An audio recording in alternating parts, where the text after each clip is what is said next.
وزیر اعلیٰ پنجاب شہباز شریف نے FWO کے کیمپ آفس کماہا کا دورہ کیا اور ring road southern loop project اور دیگر منصوبوں پر پیش رفت کا جائزہ لیا۔ اس موقع پر وزیر اعلیٰ پنجاب محمد شہباز شریف اور DG FWO لیفٹیننٹ جنرل محمد افضل کے درمیان FWO کے کیمپ آفس کماہا میں ملاقات ہوئی۔ ملاقات میں Lahore ring road southern loop project اور دیگر منصوبوں پر پیش رفت کے حوالے سے گفتگو کی گئی۔ وزیر اعلیٰ نے کہا کہ پنجاب حکومت اربوں روپے کی لاگت سے عوام کو آمد و رفت کی جدید سہولتیں فراہم کرنے کے لیے متعدد منصوبوں پر کام کر رہی ہے۔ انہوں نے کہا کہ ذرائع آمد و رفت کو بہتر بنانے سے معاشی اور سماجی سرگرمیوں کو فروغ ملتا ہے۔ فرنٹیئر ورکس آرگنائزیشن کے ساتھ رنگ روڈ سدرن لوپ کے منصوبے پر تیزی سے کام جاری ہے۔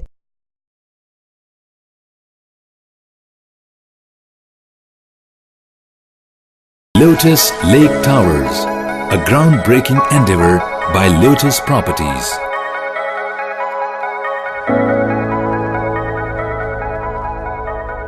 پاکستان بھر میں نمائندگان کا وسیع نیٹ ورک، ہر خبر جاننے کے لیے دیکھتے رہیے TNN TV۔